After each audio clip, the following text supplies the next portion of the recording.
मैं ये एक प्रदेश में ऐसा नेता हूँ जो कहीं से भी चुनाव लड़ सकता हूँ। ये तो जिसमें हिम्मत होती है वही लड़ता है। आप कह रहे हो कि थोड़ा बहुत नहीं, खूनम खून हो रहे हैं और दबा के जुतम पजार हो रही है। एसआरके का नाम आजकल चल रहा है, आपने भी बहुत बार मीडिया में भी वैसे भी सुना होगा।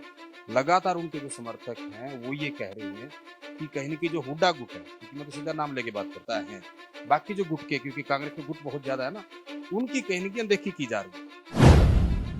आप कह रहे हो कि नारे लगाना कोई बड़ी बात नहीं है, क्योंकि वही बात आपकी आपकी शैली वैसी रही है ना। आपको तो ये हाथापाई, ये लठम लठ, जुत्तम बाजार कोई बड़ी बात लगती नहीं है। मतलब जेपी का वोट हो, बीजेपी जहां जाते हैं वहां लठ बज जाता है। कई बार जेपी है किसी नेता के पीछे चाकू लेके भाग लेते हैं, कोई चुनाव होता हो तो के अंदर तो बात चल रही है। एक है हुड्डा कांग्रेस, एक है कांग्रेस।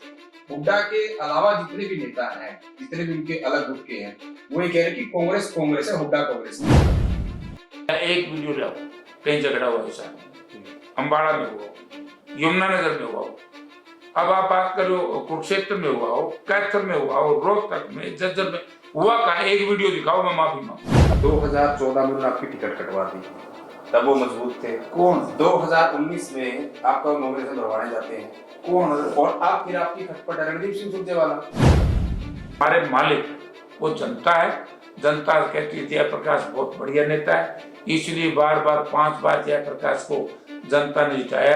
ये नेता तो मुझे मार के सोते में फिर सुबह जिंदा मिलता। हरियाणा कांग्रेस का संगठन बन रहा है और संगठन बनने से पहले कार्यकर्ताओं में जमकर लात घुसे चल रहे हैं।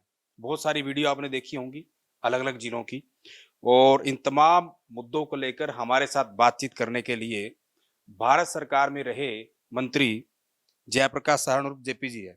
जेपी जी, जिस तरीके से हम देखें, अशोक तंवर जब अध्यक्ष होते थे तब संगठन नहीं बना पाए, कुमारी सैलजा रही 3 साल के लगभग, वो नहीं बना पाई, अब उदयभान है प्रदेश अध्यक्ष। लेकिन जो संगठन बनने से पहले जो चीजें चल रही हैं, लात घुसे मार रहे हैं, जुत्तम पजार हो रही है, क्या वजह है? ना तो कहीं लात गुस्से है संगठन बहुत ज्यादा बन चुका है। आप नकार क्यों रहे हो लात घुसे नहीं? मैं बताता हूँ लात गुस्से कहाँ है। ये तो अगर दो हमारे कार्यकर्ता आपस में लड़ पड़े, लात गुस्से थोड़े ही। हर जगह हर कार्यकर्ता ने अपने अपने नेता के पक्ष में नारे लगाए हैं, और जब किसी भी पार्टी की हवा चलती है तो उसमें हर कार्यकर्ता सोचता है कि वे राज आएगा, कल को तेरे नेता को मैं ये दिखाऊं अपने नेता को कि मैंने बड़े नारे लाए आपके और मैंने उस ये करा वो करा। तो ये प्रतिस्पर्धा है कार्यकर्ताओं में अपने अपने नेताओं को खुश करने के लिए, इसलिए नारे लगे। और ऐसी कोई कहीं वो नहीं थी जिससे कि लात गुस्से एक आध जगह अगर कहीं होगी तो होगी, लेकिन मेरे 10 दिन बाद तो थोड़ा मोटा तो नौजवान होते हैं, धक्का धक्का हो जाओगे, कोई खास बात नहीं। लेकिन हर जगह हर कार्यकर्ता अब की बार इस बात पे चिंतित भी है और इस सोच का भी है कि हरियाणा प्रदेश में कांग्रेस पार्टी की सरकार बने। ऐसा एक भी कार्यकर्ता नहीं है जो ये चाहे। जब हरियाणा प्रदेश में सरकार कांग्रेस की बनानी है तो फिर इस सारे लोग अब की बार मिल करके संगठित रह करके काम करें। आप कह रहे हो कि थोड़ा बहुत नहीं, खूनम खून हो रहे हैं और दबा के जुत्तम पजार हो रही है। एसआरके का नाम आजकल चल रहा है, आपने भी बहुत बार मीडिया में भी वैसे भी सुना होगा।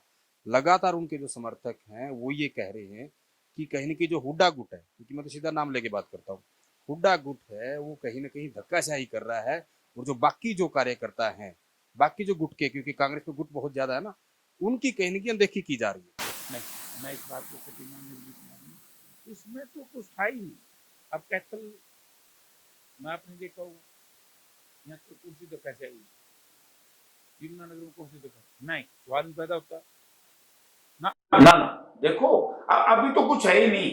ये मैंने कहा कि ये गलत बात है। यहाँ क्या था, मैं आपके माध्यम से आपके जो दर्शक हैं उनको बताना चाहता हूँ जी, यहाँ लड़ाई के झगड़े की नारेबाजी की वैसी को आवश्यकता नहीं थी। यहाँ तो सिंपली क्या है, जैसे कैथल थे परसों, तो हम लोग बुलाए, एक तो प्रेस्क्राइब लोग थे जिन जिनकी सूची बनी हुई थी, MLA, ex MLA, MP, x MP, जिला परिषद के मेंबर, ब्लॉक समिति के मेंबर, ब्लॉकों के कांग्रेस पार्टी के पूर्व अध्यक्ष, जिलों के पूर्व अध्यक्ष, इस तरह की क्राइटेरिया था। अब क्राइटेरिया से बाहर जो लोग गए उनको भी हर जो कोऑर्डिनेटर एआईसीसी की तरफ से आए थे और जो पीसीसी के ऑब्जर्वर साहब थे, उनको ये कहा कि पहले इन लोगों को मिलने दे, उसके बाद आप लोग मिलिए, कोई मना ही नहीं। अगर उसके बाद भी कोई गलत काम करा होगा तो इसलिए वो कोई खास बात नहीं है। और इसमें क्या है, इसके किसको ज्यादा मिलेगा किसको कम मिलेगा इससे क्या संबंध है। इसमें तो सिर्फ ये था कौन नेता, क्षेत्रीय नेता किसको चाहता है, ये पूछते थे भाई आप किसको चाहते हैं डिस्ट्रिक्ट प्रेसिडेंट बनाना। उसने कह दिया फला को, उसका नाम लिख लिया, जाओ, यही तो बात थी। इसमें खाली एक अनुशंसा थी, रिकमेंडेशन थी, आप अपनी तरफ से किसको रिकमेंड करते हो। उसके बाद उसका प्रोसीजर ये होना है कि वो जो ऑब्जर्वर हैं, जो कोऑर्डिनेटर साहब हैं, वो अपनी रिपोर्ट पर भाई हरियाणा के श्रीमान दीपक बावरिया जी जो जनरल सेक्रेटरी इंचार्ज हमारे, उनको देनी है। उसके बाद वो पीसीसी और सीएलपी लीडर जो भूपेंद्र सिंह हुड्डा से इनसे विचार विमर्श करेंगे, फिर वो सारी एक रिपोर्ट तैयार करके हमारे राष्ट्रीय अध्यक्ष को देंगे। ऑर्गेनाइजिंग सेक्रेटरी हमारे इस बीच में, ऑर्गेनाइजिंग सेक्रेटरी साहब इस पे चर्चा करके, देखो कितना बढ़िया प्रोसीजर है कांग्रेस में, बीजेपी में नहीं है, ये कांग्रेस में ही है। अब वो जाएगा हमारे राष्ट्रीय अध्यक्ष के पास, राष्ट्रीय अध्यक्ष जी फिर सब जो दूसरे जिन साथियों की आप बात कर रहे हो इन सब से विचार विमर्श करेंगे, और विचार विमर्श करके जो भी होगा वो यूनानिमस होगा।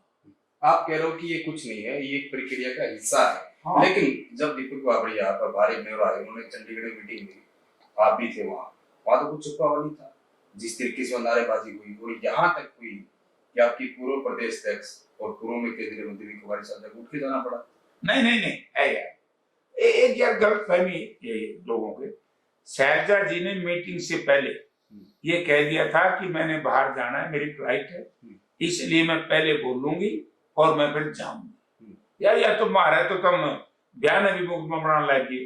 और जिनका लड़ाई है, आज देखिए राष्ट्रीय सतह पे भारतीय जनता पार्टी में कितना घमासान, चर्चा वो करनी चाहिए थी।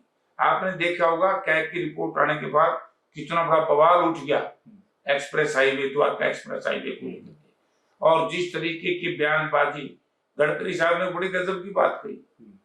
वो बात मेरे ख्याल में है, गधे खावे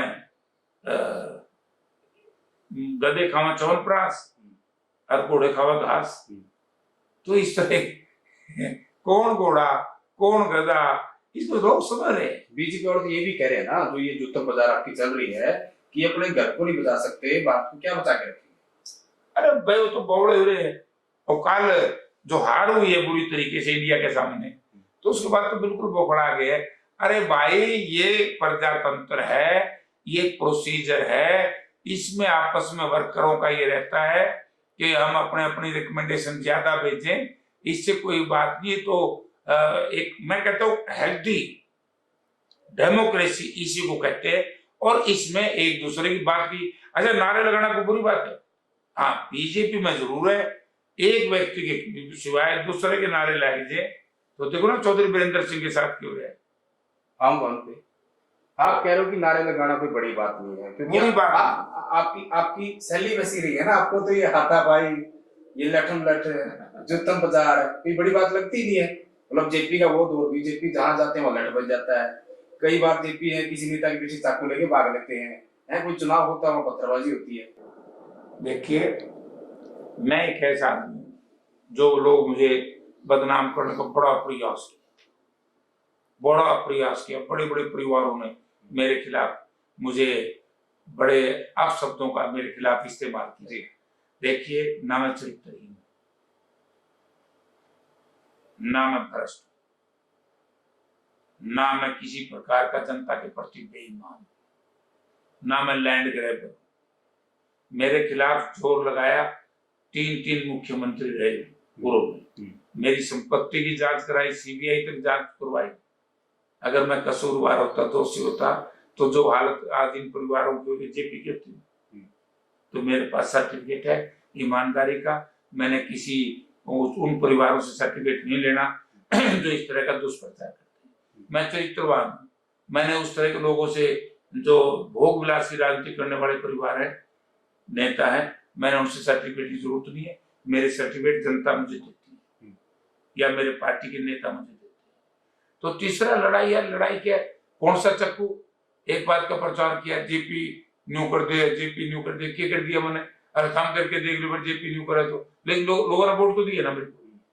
तो जब लोग वोट देते हैं, प्रजातंत्र में हमारे मालिक वो जनता है। जनता कहती है जयप्रकाश बहुत बढ़िया नेता है, इसलिए बार बार 5 बार जयप्रकाश को जनता ने जिताया।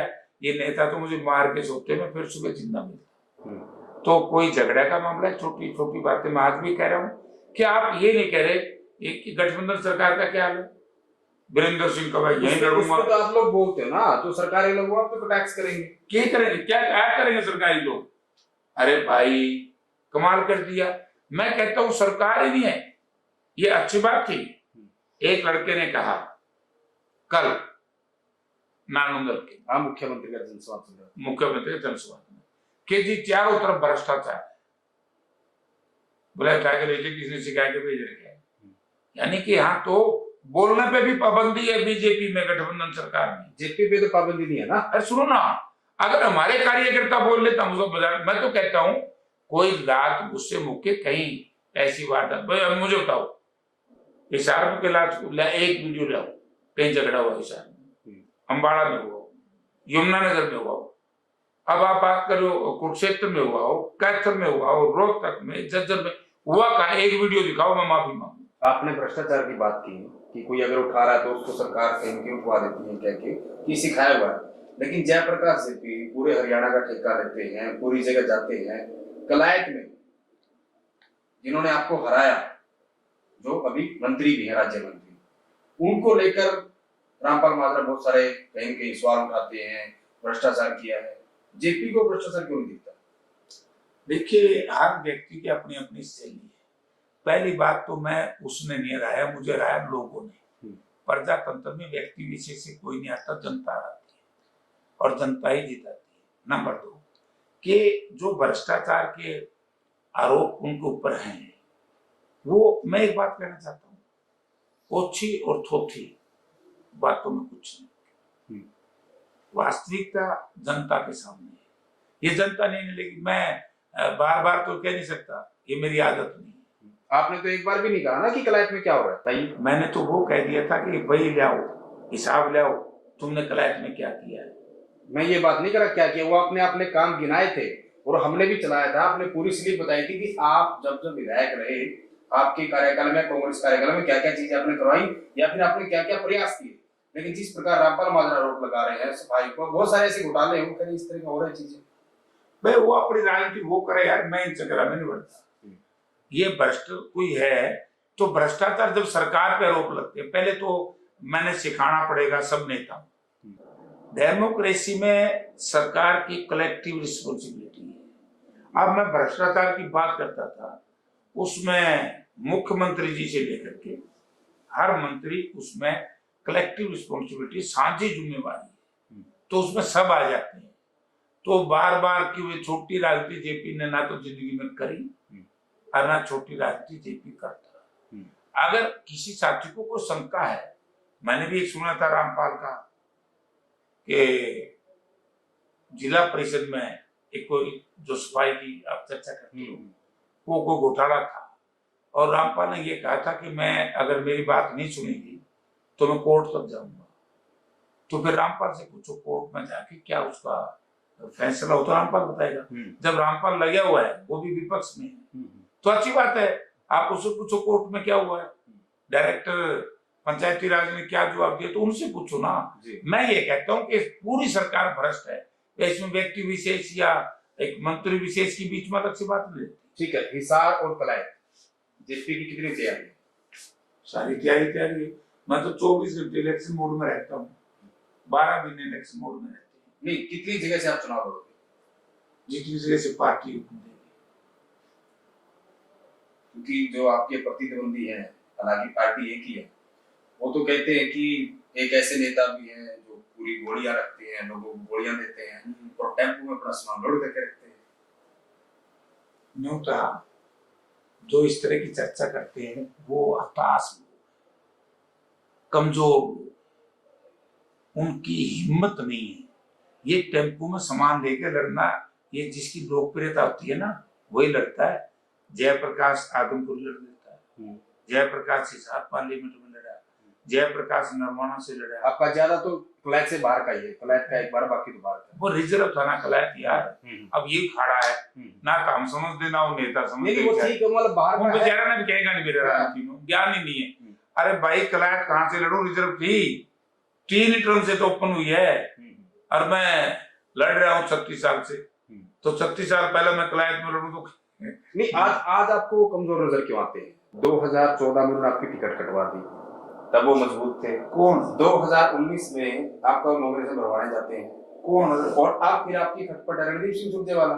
उससे मेरी की खटपट, हमारी कौन सी जमीन की लड़ाई है या पानी की लड़ाई है? तो वो ऐसे आपके लिए बयान दे रहे हैं ना, वो देते रहे, क्या कहते हैं, मुझ चक्कर में नहीं पड़ता, उनकी बात उन्हीं से पूछो। मैंने ये कह दिया कि जो आपने पूछा भाई आप एक जगह से चुनाव नहीं लड़ते, ये देखो ना, मेरी प्रशंसा करो यार आप लोग। मैं एक प्रदेश में ऐसा नेता हूं जो कहीं से चुनाव लड़ सकता हूँ। ये तो जिसमें हिम्मत होती है वही लड़ता है ना, जिसका नाम होता है, जिसने अपना स्थान लोगों के हृदय में बनाया है, तो वही कहीं से चुनाव लड़ सकता है। आप कह रहे हो आप स्थान बना रहे हो, लेकिन वो तो ये कह रहे ना, ये एक ऐसा व्यक्ति है जो कैथल की चौधर कहीं बाहर लेके जा रहा है। यार मैं किसी के चक्कर में बढ़ता हूँ, कौन क्या कहता है तो उनसे पूछो, वो उनसे पूछो। क्या मैं इस चक्कर में बढ़ता? मैं कह दिया कि मैं कोई भी ऐसी बात किसी के, जो किसी ने कुछ कहा है उसका जवाब तो जनता दे देगी, लेकिन मैं जो आप मुझसे प्रश्न पूछ रहे हो मैं उसका जवाब देता हूँ। वे कैथल की चौधर जयप्रकाश कहाँ दे सकते हैं? कैथल की चौधर कहाँ है? चौधर होती है लोगों की, एक नाम की और पूरे प्रदेश की। मैंने, आपने सुना होगा हिसार की रैली में मैंने एक बात कही थी कि ये प्रदेश बहुत छोटा है, 90 से अधिक, इसको अगर 4 जगह बांट दो तो उससे क्या है, हम क्षेत्रवाद की राजनीति, हम इलाकेवाद की राजनीति, जात पात मजहब और धर्म की राजनीति का मैं खिलाफ। साधु सन्यासी उसका कोई स्थान नहीं होता, और इसी तरह सियासी का कोई स्थान नहीं होता। हमारा को बंद थोड़ी है जयप्रकाश। ये जो सारी बातें हैं, ये आप आपके कांग्रेस के नेता को क्यों नहीं समझाते? आपके जो प्रभारी नेता को आप, उनको ये कहना पड़ता है अगर सारे नेता अगर संतुलन बनाकर नहीं चले, वही हाल होगा जो 2019 में हुआ था, और इसका सीधा सीधा बीजेपी को लाभ मिलेगा। आपकी बार यूं कुछ आपके प्रभारी का बयान बता रहा हूँ, प्रभारी जी का बयान काम स्वागत, वो ठीक है, उनकी जिम्मेवारी है, वो अच्छी बात कह रहे हैं, वो समझा रहे हैं मिलके चलना चाहिए, अच्छी बात है प्रभारी जी की। लेकिन वो तो बात प्रभारी जी से पूछूंगा संदर्भ क्या था। लेकिन मैं आज ये कह सकता हूँ कि लोगों ने मन बना लिया कांग्रेस पार्टी को वोट देने का, और अगर कोई कार्यकर्ता को और उसमें रोड़ा अटकाने का प्रयास करेगा तो लोग नहीं स्वीकार करेंगे, लोग नहीं मानेंगे। आप लोग देख रहे हैं लोगों में कितना। आप रोड़ा अटकाना किसको बोलते हो? मतलब एक क्या है कि आप इस चीज को देखो, जो लोगों के अंदर तो बात चल रही है, एक है हुड्डा कांग्रेस, एक है कांग्रेस। हुड्डा के अलावा जितने भी नेता हैं, जितने भी उनके अलग गुट के हैं, वो ये कह रहे कि कांग्रेस कांग्रेस है, हुड्डा कांग्रेस नहीं है। दिक्कत वहां होती है। कहाँ है हुड्डा कांग्रेस? यार कोई गलतों का नहीं गया। मैं क्यों कह रहा हूँ? आपको इतनी वीडियो दिखा दूंगा, मैं लोगों से बातचीत करके मेरी बात कराओ किसी से। जो ग्राउंड की बात है वो कह रहा हूँ कि हरियाणा में कांग्रेस वाला हुड्डा है। नहीं, मैं बताता हूँ, ये जो ग्राउंड की बात करते हो, मैं भी गाँव में, और आप जैसे नेता सीधा सीधा ये बोलते हैं कि 2024 में चीफ मिनिस्टर हुड्डा बनेगा। हाँ, बोलते नहीं, ये सही है, ये सही है, मैं नाटका नहीं हूँ। अब मैं क्या, अब आप गांव में जाओगे, मैं गांव में जा रहा हूँ, अगर आदमी कहेगा भाई जेपी ये कहे तो हुड्डा सरकार बनावांगे, मैं उसको ये क्यों नहीं बनाना? अगर हुड्डा सरकार का को नाम दिया है तो कांग्रेस की सरकार हुई ना, हुड्डा कांग्रेस की, हुड्डा साहब नेता प्रतिपक्ष। तो ये बात किरण चौधरी, कुमारी सैलजा, रणदीप सुरजेवाला, कैप्टन अजय लोकल, कई नाम, इनके समझ क्यों नहीं आती? सारे के समझ, मेरे कोई विरोध नहीं कर रहा, ताम विरोध करो। जो सवाल थे वो सारे हमने इनसे किए, और जयप्रकाश जेपी ने बड़ी बेबाकी से सब सवालों का जवाब भी दिया। आपको हमारी बातचीत कैसी लगी, और 2024 में आपको क्या लगता है हरियाणा में किसकी सरकार बनेगी, या फिर यूं कहेगी अब की बार किसकी सरकार? आप जो है वो भी कमेंट के माध्यम से अपनी राय यही है जरूर दें। वीडियो जर्नलिस्ट विकास कुमार के साथ सुरेंद्र नैन, बिंदास हरियाणा।